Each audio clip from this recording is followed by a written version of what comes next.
Hey, welcome everybody to another episode of the Freedom Frequency podcast. I'm your host, Aaron, and it's been a minute since we've had a episode, so we are glad to be back.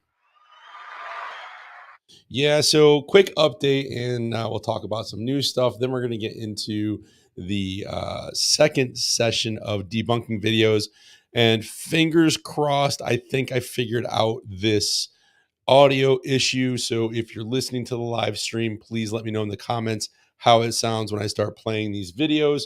Hopefully it works. So real quick, as always, anything you hear on here does not constitute tax or legal advice. It's just my opinion on the topic at hand. And that being said, I do have a marker on my face. It is not a tattoo. I had eye surgery today. So long story short, last summer we were up in Maine. Kids and I always go to this bridge to jump. We were jumping off this bridge. Somehow, I guess because of my bad vision, that my retinas were already thinned, the lattice they call it, and I tore my retina bridge jumping. It was a pretty cool 50-foot drop into the ocean. So, I mean, I don't want to say it was worth it, but it was fun and it was memories with the kids. Anyways, had surgery for that, had a retinal detachment surgery. I had gas in my eye, which then caused me to have a cataracts, severely bad in that one eye. Had the cataract surgery today, and I was hoping to be able to see somewhat out of that eye. And unfortunately, I still can't see anything. So I don't know, maybe I'll start wearing an eye patch if the sight doesn't come back, because sometimes this eye just wanders or what have you. So that being said, let's hit up some housekeeping because some things have changed. If you are watching this video and you've maybe seen some others, first one is the folks over at Start 9. I'm going to play their audio so you can hear all about the Start 9 system. We all save our data, but where is it saved? In the cloud, which is actually this building in one of these computers with millions of others. This is called a honeypot, a single place full of data worth a hacker's time to steal. But instead, if you saved your data on your own computer at home, you wouldn't be worth the attack. Saving your own data is easy. Simply plug in a Start9 device and start saving all your own data today. So, will you stay in the honeypot, or will you take control of your data? Start now. Start9. All right. So you guys have been great using the sponsor. A bunch of you have gotten the Start 9 system. And if you had used the code Rebel Alliance earlier on, you would have gotten 9% off. However, they've made some adjustments to things. It's only 5% off, and they're rolling out some new systems. So hopefully we have one of the reps on, Matt, shortly to discuss that stuff, because I love my Start 9 system. I use it a lot. I use it for a bunch of different things. And, if you want that Jason Bourne in end-to-end encryption, text messaging with your friends and family, or maybe you have an association, it's a great way to communicate where it's only going through your server and nowhere else. So anyways, great stuff over there. The other thing is, if you're looking for DIY templates to schedule some time with me, you can go over to the PA Manifesto, or you can go over to East Coast PMA. I haven't changed that website yet to reflect the new name on the YouTube channel, but you can book a time with me there, or any of the ladies from the PMA Manifesto also. And all right, so let's dive into this. Before I dive into that, there's been a lot in the news since the last time we've met. One thing that was really, that I guess caught everybody's eye, was that barge that hit the bridge in Maryland. And actually, one of the ladies from the PMA Manifesto lives in Maryland, and the amount of activity that goes in and out of that port. We have Navy ships that are stuck there, so to speak. And there's just a lot to it. I don't know if it was an inside job. I don't know if it was just error and an accident. But what really caught my attention is how fragile our infrastructure is, and how fast it went down, and how fast it screwed everything up. And I might do a discussion about that in a future date, and relating to preparedness and prepping and stuff like that. But today I want to get into debunking these PMA people online. There's a few that I pulled up last time that the audio was terrible, so I'm redoing it, because what they were saying I want you all to hear, so you can see the nonsense that's being pushed out there. And then before I forget, this is why I should write down notes. Myself and the two Angelas will be at the Rogue Food Conference. I believe it's in West Virginia, coming up in May. If you go over to the if you go over to the PMA Manifesto, there's some information on it there. I'll throw it up on East Coast PMA and in the Facebook and Telegram group for you also. And also make sure you join the Facebook Telegram groups from the PMA Manifesto and East Coast PMA. And, that way there you guys can be up to date on what's going on. So anyways, if you are going out to the Rogue Food Conference, we're going to be, I guess, talking with others about associations. There's going to be somebody else there. I guess there's a little debate getting set up. And I look forward to that and meeting hopefully some of you in person, which would be cool. So, all right, I'm going to turn the chats on here. So if you are watching live and you are in the chats, feel free to say hi. Let me know where you're watching from, and then let me know how either bad or good this audio is. So we're going to give this a try now. Pull this up here, throw myself into the bottom screen. Now, this episode here, it's number 182. It's Private Trust, PMAs, and How You Can Stop Paying Income Tax by this guy, Pete Wilson. I listened to most of it. A lot of it is rubbish as far as I'm concerned. Do with it what you will, but this is the part that I wanted us to kind of pay attention to real quick. So hopefully the audio is good. Fingers crossed. Yeah, and let's just say I give people food, food PMA, right? So I have to get it from somewhere, right? But my relationship with the supplier, okay, is on a different basis than my members.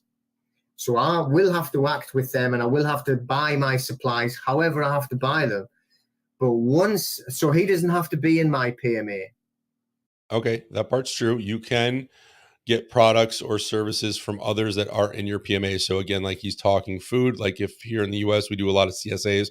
Well, I don't know if we all do them, but there's CSAs in my town. So I could go to that CSA and let's say they have extra food. I could purchase it from them and then provide it to my members is kind of what he's saying. So that is true. The CSA or the farm doesn't necessarily have to be a part of your association. Now, if you are doing any type of, let's say, a bazaar or any type of event, then if a farmer is coming in, like we did our Freedom Bazaar early on during COVID, if you have a farmer come in, they need to be a member for at least that day, and that covers them under the privacy of the association.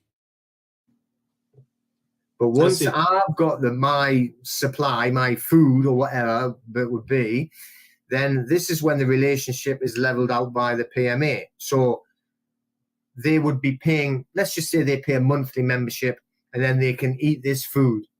All right. So I've got their. Okay. Again, I don't have an issue with that. We'll get to the part where I have an issue with. Hopefully I got it in the right spot. But yeah, you could have a membership. So we have Liberty House. It's a community-based association. Let's say within my garden beds, I've got extra food and I want to provide that to my members. There's nothing saying that I can't do that. And that's kind of what he's saying here, except you're purchasing it from a third party. But there's no extra taxes to pay. There's no extra licenses to pay or anything like that. For instance, in America, you're not allowed to sell milk unless it's been, pasteurized. Where you can't sell raw milk to someone. And again, he's correct there. We are seeing that challenge right now with Amos Miller, and hopefully once that case is finalized, that'll change things.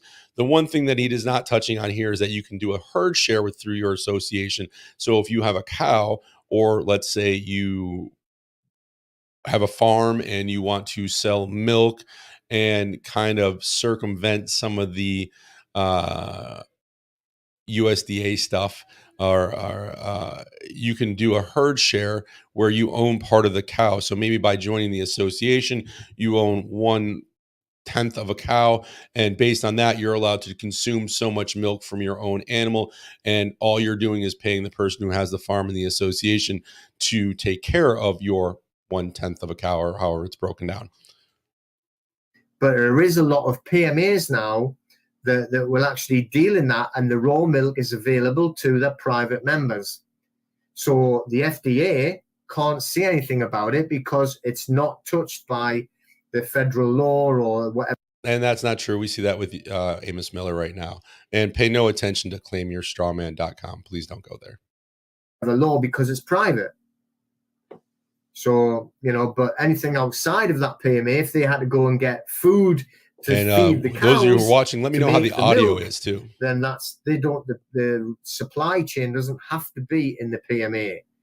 So, if it's a government agency that you're dealing with to get some supply from, I don't know exactly how.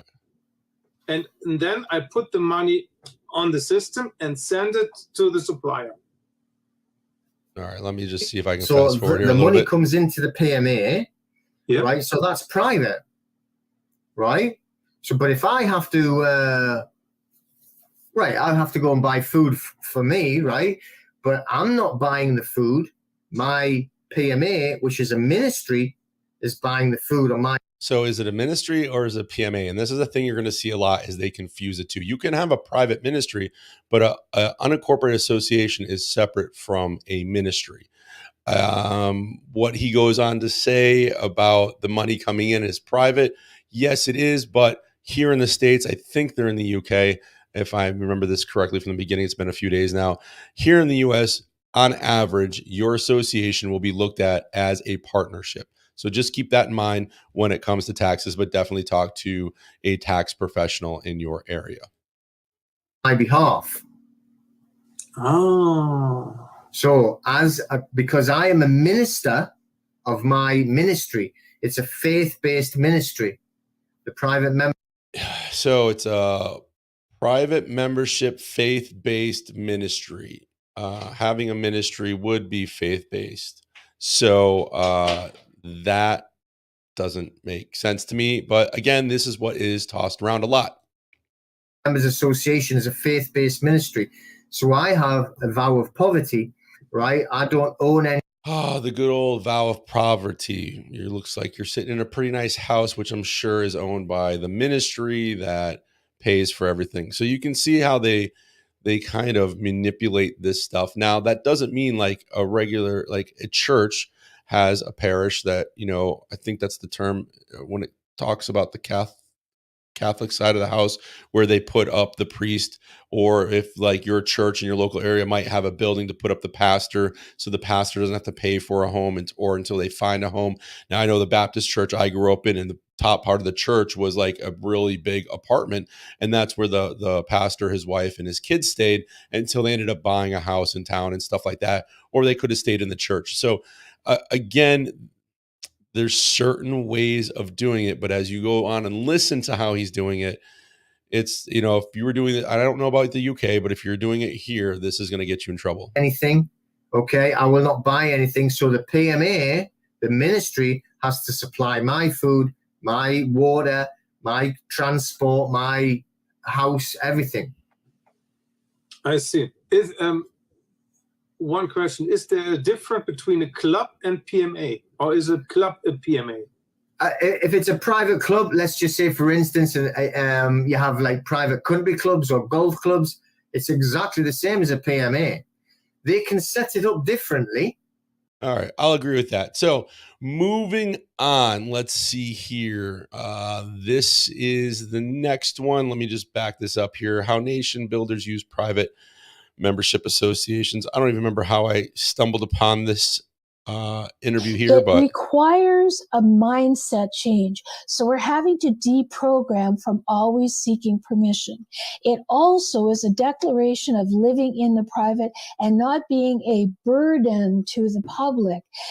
That good old key phrase, living in the private. We are all private individuals by nature. We are all private citizens. We have our constitutional rights to privacy. Living in the private is something they just like to toss around to make it seem like you're outside of the system, even though you're not. Just keep that in mind. That is how we put it. It's not, we're out to get you, government, we're going to kick you to the curb.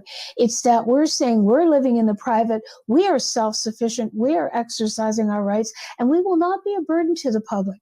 So that means that we will not be governed, and therefore we are not expecting their public protection, nor are we claiming any benefits from them. So you don't want fire, EMS, let's see, government public protection or benefits, not governed by nor expecting government, public protection, or benefits. I really don't understand that. But again, this is where they talk out of both sides of their mouth where, oh, we're private, we're private. Just like you hear them say, oh, well, we're all about common law, but then they'll use a statutory law to their advantage or vice versa or that sort of thing. Or, we don't have to worry about case law. Well, yeah, you do, because that's what common law is based on. But you can just see where this slippery slope goes. So let's watch a few more minutes here. And those of you who are on, please let me know about the audio in the chat. If you can, that would be fantastic. And that's where a lot of people get stumbled. They want the rights, they want the benefits too, And I want to remind you that a private member association is founder created and member supported. They're not democracies. Co-ops are a democracy, and they can come under a PMA, and that's where they choose to turn it and to do it in that manner. All right. So let's talk about the difference between the public and private domain. Let's see what she has to say about this. This is critical because remember I said it's a mindset change. So in the public, which is what we've been raised in and what we've been told, that is what I call the child mindset, versus the private, which is where we're going and where some of us are. That's the adult mindset. So we're bridging, we're moving. Oh, just get to the point. We're growing up. So when we talk about the public, that is the government. That's statutes, acts, mandates. Anything that says a statute, act, or mandate, that's government. And in the private, it's all self-governance. That's the key. We are governing ourselves. So in the public, we also have permission is required. How is that permission? We get permits, we get licenses. Okay, so now she's going to say that you don't need permission or permits or anything, certificates or anything like that in the quote unquote private domain. And again, the reason we have, and I can say I don't agree with all of it, if I don't see the need, let's say fishing license. Why do I need to get a fishing license to go fishing with my kids to pull some fish out of the pond, right? I think that we are over licensed. We have too much governmental overreach. But again, some of this stuff is put in place for the better good of society. And if you want to go to somebody to get your haircut and your aunt cuts hair and she doesn't have a license, well, go to your aunt and get your haircut. However, if I walk into a barber shop, I want to make sure that the person who's cutting my hair has gone through some training and that training has been certified by that license from the state. So I don't end up with like some crazy bowl cut or something even worse, right? So it has its place. Again, I agree with everybody else that probably watches this channel. The government is very overreaching in all our business, and it shouldn't be. And we should be able to make certain decisions on our own, and the government should be there just to protect our unalienable rights. But again, that's a whole nother topic. We get certificates, and then we proudly. Whereas in the private, this is where we naturally follow ethical and moral rules. We know them from birth. Ask a child in the sandbox, relinquishing it for the next reason here. The government says that we need protection from ourselves. I'll just let her keep going. Do government. We need to have a leader to coordinate everything. But what happens in the private is we assume responsibility for our own actions. I think we all assume our own responsibility for all of our own actions. And when we harm somebody else, then we go to court and we pay for those trespasses on other people. So let me just fast forward some more through this and see what this lady has to say here. Skilled, or you start a school, an apprenticeship program. That could be what it is. Like if you're a top-notch electrician and you have some youth around you, they don't need a certificate to be an electrician. They need to learn from somebody who's really good, who can guide them through that and allow them, in fact, to go forward and have that processes all of the transactions that occur between banks. Oh, I have heard of it. Yes. Okay. Well, we're going to move along because there's somebody I really want to get to that has called out the ladies and myself. Well, not by name. Well, not individually, but as a group has called out the PMA manifesto group, the ladies that I work with over there. So I'm going to bring that up in a second. Let me just see here. All right. So this is one that I wanted to touch on real quick before we move on. So let me just back it up a few seconds here. These associations operate within the private domain. Oh, there it is again. Everybody's always about that private domain, but nobody knows what it is or how to explain it, even though we all live privately and we have constitutional rights that protect our privacy. They say we are in the private domain, and that when agencies come knocking on your association's door or you are questioned, you don't have to answer them. And we saw how well that worked out for Amos Miller.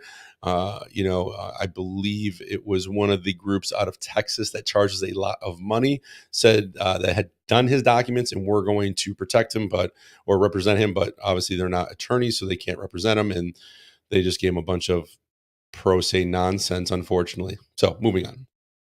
As a matter of private contractual relationship, member to member. Okay, they are based on contractual membership. You are signing a contract. You have your bylaws, your articles of organization, and you have your or your constitution, whatever you'd like to call it, that outlines how your association is ran or runs. And then you also have a membership agreement that the member is agreeing to. So yes, it is based on contractual agreements. So she is right there. And like I say, I always give credit where credit's due. If you're right, you're right. If I think what you're selling is snake oil, I'm going to call it out. And I expect anybody to do the same to me, which we'll get to in a second. And have a long established history and maintain a significant and unique standing in law. They're generally immune from most, if not all, state and federal public. Not true. Not true at all. I need to get some more sound effects on my Rode podcaster here because I need like a wah, something along those lines, because that's not true at all. We've seen it with the Amos Miller case. There's other cases out there. There was one that, oh gosh, I don't have it in front of me, but the guy created a laser device. He was selling it to his members. The FDA came out after him and basically said, you can't just sell some laser device to people that has no clinical studies behind it, no tests or anything like that. And he lost his case trying to say he was a private membership association and trying to circumvent all of these rules and regulations. Again, if I run a methamphetamine association, that's not going to fly. I'm breaking laws, right? You still can't break laws. You have to be legal and lawful in what you're doing. Same thing. We saw one where a guy said he was a chiropractor, never went to chiropractor school. He got shut down, because that could, the state or the local government, however you want to put it, should have an interest in what he's doing because he could cause harm to somebody, right? Now, if he was like, yeah, I'm licensed or I went to school, here's my stuff, he might have had a different outcome. But from what I read of the case, that wasn't the case. So let's continue. Laws. You get to enjoy a general immunity to public laws, regulations, and internal rules of local, state, and federal administrative agencies. That's not true. And I'm seeing it right here in Connecticut. I was contacted the other day. There's 3 ministries that are under fire for basically the Office of Early Childhood Education, and basically saying that they are running an unlicensed childcare facility, even though we have that general state statute that says if you're a religious organization, you are exempt from licensing. So now they're fighting that. And, it just goes to show you that what these people are saying isn't true because they've never had to deal with it. Or if they've had, they've given people bad information and they've lost everything, or they get bad information and they come to the ladies over the PMA manifesto or myself to try to figure out how this all works and how to do it properly. So, all right, enough on that. Let me get to the good stuff today. This guy here has Renegade Nation, Mike Cologne, I think his name is. I don't know, but he calls us out. Long story short, little back history on this. When I first got introduced to David, this guy was working with David. He talks about it in the beginning of the video. And then he went off on his own and he started writing thousands and thousands of associations. He actually has a pending court case. Where is it?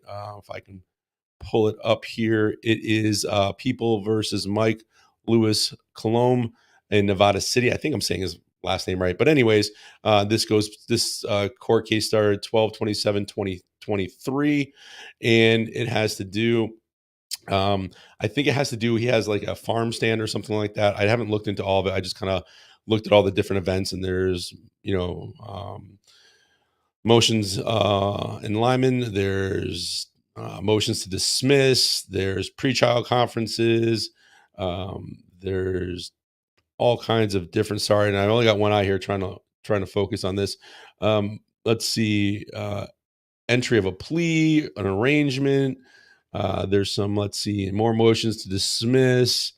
Um, Bond, bail set. That was goes. Oh, this goes back. Sorry, I was looking at the wrong ones. This goes back to 2021. So, anyways, when you listen to what he has to say, if his stuff worked and his correction of status and all this other stuff actually worked, again, like David Straight, this wouldn't be that big of an issue. But and somebody I talked to today said David Straight is now out of prison. So congratulations for him. I'm not sure when he got out. But anyways, let's move on. So there's a little bit of a back history to this. And any of you have been watching this channel long enough. I try not to do this stuff. I don't want to call other people out. I don't want to seem like I'm downgrading or degrading anybody. But when I'm personally, or the group I'm with, is called out, or people are giving really bad information, I need to bring it to your attention. I usually try to do that without putting these people on Front Street. But unfortunately, that had to happen in these last two videos, and hopefully the audio is better. I've checked it a few times and it seems to be doing good. So let's listen on here. And can be a church. We have to understand that relationship. And I don't think we're arguing about the semantics of what a faith-based organization is and what a church is, because they can intertwine. They can be synonymous.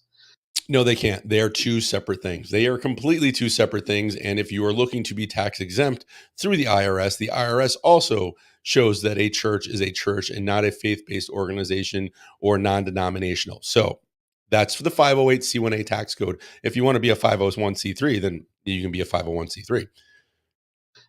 But what happens is that when you're not doing the things that are necessary inside of a church-based ministry, even if you are a complete church 508c1a, if you're not doing the necessary functions in that, then you're at risk. Okay, so a couple of things. Listening to the manifesto and seeing some. There it is, the manifesto. Here we go. The things that are on there. First of all, they claimed to study under David Edwards, and I think we already had that discussion. He really never had a program of study for anybody. Okay, so that's not true. He did. David Edwards has he had a person working with him. His name was Guy. I think, Guy, and Guy helped with David's help set up an actual course you go through, and myself and a few others went through it, gave feedback on it and that sort of thing. So they did have a basic training, so to speak. They were also doing weekly calls, and we would spend a few hours a day on the phone or Zoom, whatever you want to call it, video chats, discussing certain topics and going over certain things. And then things started getting a little sideways, and that's when we were removed from the group, the ladies and myself, for the PMA manifesto, maybe about a year into it, if that, because I decided to go back to school and start studying things, started looking at different legalese and pulling up cases and what was in jurisprudence and going to the law library and started challenging things. And so we were booted. So David does have a course. I don't know if he still does. I'm not privy to any of that information. I'm not even allowed in their Facebook group anymore, which is fine, because all those people there just come over to us anyways when they need help, which is good, because I want people to have the right information. And, like, for example, today I talked to a guy about associations. It was not the direction he needed to go in. I pointed him in a completely different direction. So it's not like this is something I try to push, and neither do the ladies at the PMA manifesto. They turn probably more people away from getting associations and pointing them in a different direction, because it's what's the best in their interest. As a person consulting with us, we have their best interest in mind and tell them, hey, you can go any way you want, but this is how we would do it, and this is the reason why. So first, that's false. David does have some training. Again, I don't know if it's still operational. You studied for yourself, and then you got some advice from him here and there, and he would answer some questions. And then if you watched his videos that he produced with the Freedom Angels and a couple other places, there'd be information on there, but there was never any study done with it. There wasn't any, here's where this is, and let's study that. Let's look at it and understand it, which all of these people don't understand.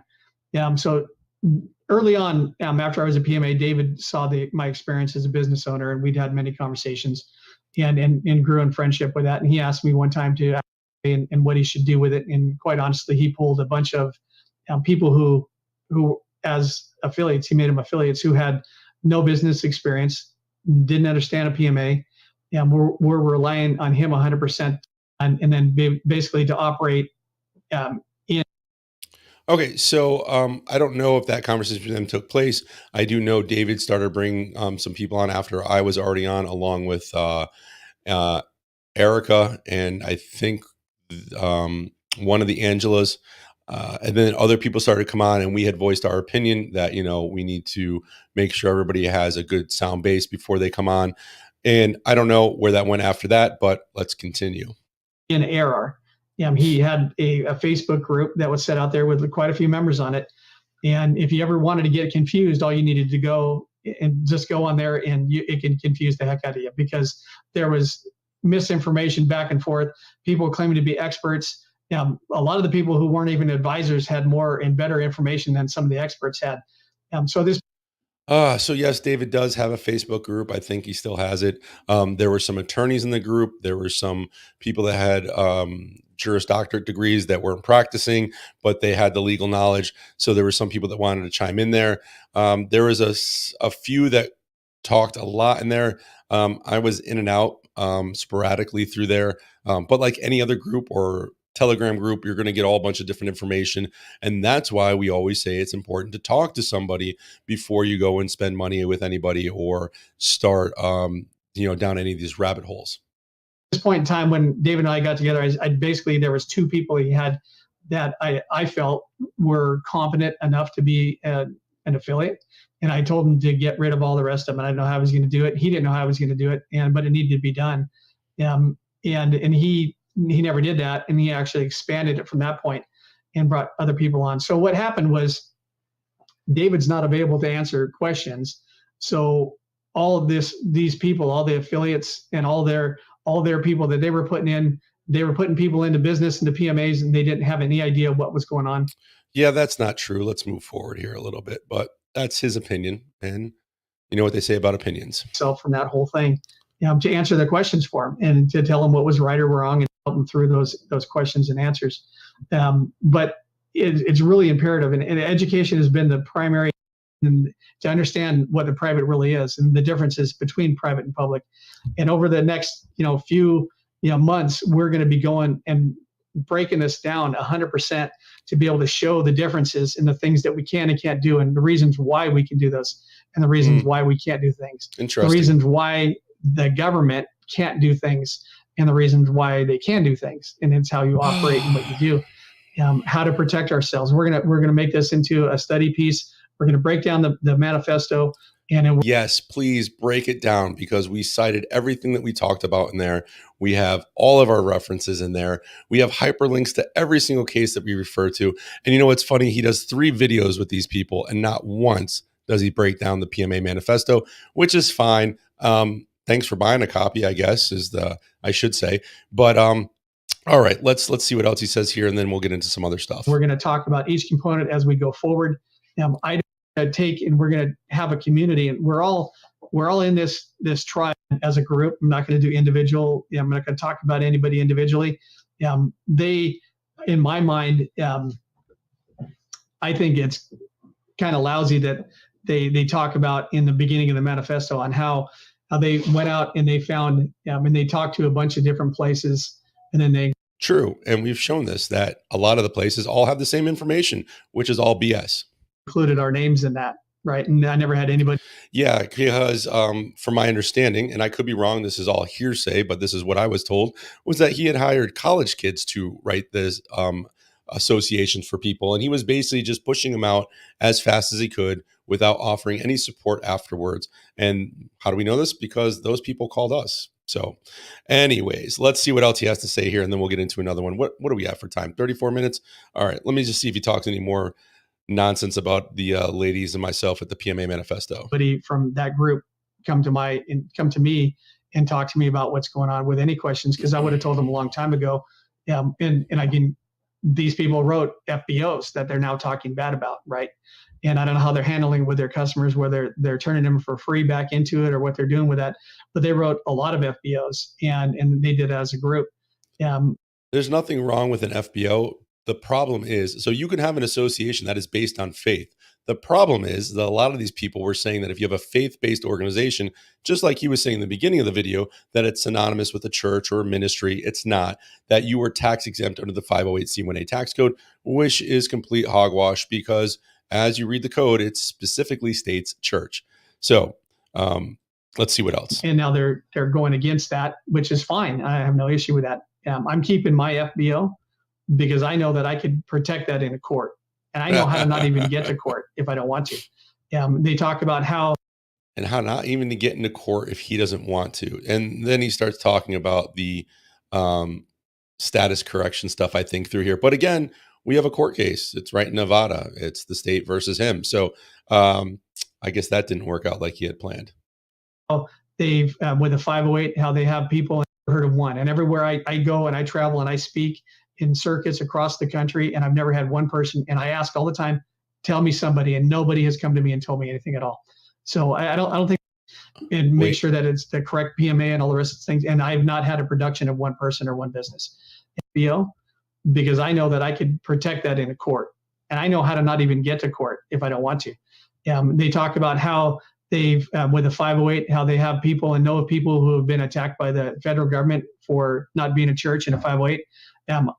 Yes, there are court cases. They were called paper churches. People were using the money for personal inurement. So as you can see, this is why I try to bring the truth to this channel and for people to understand that, listen, there is all this stuff out here. And we're going to go into one more video and then we'll be done for the day. But as you can see on these, let me just bring this down here. Hold on a second. There we go. So as you can see or listen to, or both, depending on how you're viewing this, that there's this information being put out by these so-called gurus, these people that say they know everything, and they are giving bad information. It's one, disheartening, because I'm sure he's taken plenty of money from people. And maybe he offers really good customer support. From what I heard, he doesn't. And people can't get a hold of him. And he's got this lawsuit, and people come to us and we try to help them out as best we can. And the majority of the information out there that's bad is that if you have a ministry or faith-based association, you're tax exempt under that IRS tax code, which is not true. It's set up specifically for churches. And we see more and more of this. We've showed it on different websites. And yet I still talk to people that are like, well, so-and-so said, well, if you believe what they're saying, then why are we having this conversation? Go have them set up your stuff. And like the conversation I had with this guy today, I know he didn't like what I had to say. And I told him that up front. I said, I'm not going to, blow smoke or put you in the wrong direction. I'm going to tell you what I would do if I was in your shoes. You do with it what you're with. And he was talking about state national, correcting his status. And I'm like, I'm going to send you some information. There's stuff on East Coast PMA. There's a lot of information out there that shows that stuff doesn't work. And it's frivolous arguments when you end up in court and it doesn't go anywhere and it doesn't protect you. And yet I know that people are tired of dealing with the overreaching tyrannical government, being taxed to death, being told what they can and can't do. And I am all for a leaner, less intrusive government, but I am trying to figure out a way to live as free as I possibly can with what I have to work with. And if that's having an association, that might be one aspect of it.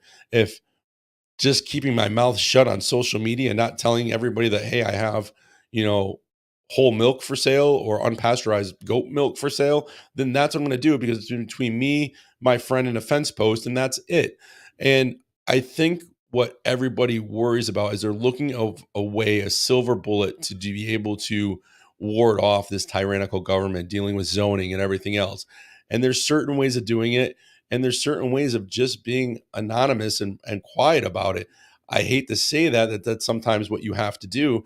But again, how do you want to spend this short amount of time you have on this planet fighting at every turn because you say you're corrected your status and you can drive without license plates and registration and insurance, and you've got some state national ID that somebody made in their mother's basement? Like, to me, it doesn't make sense. So anyways, getting off topic, and we're getting a little long here. So let me play this next video here. And for those of you who are jumping on and off, if you hear the audio, let me know what you think of the sound quality so I can, adjust. Hopefully it's coming through today.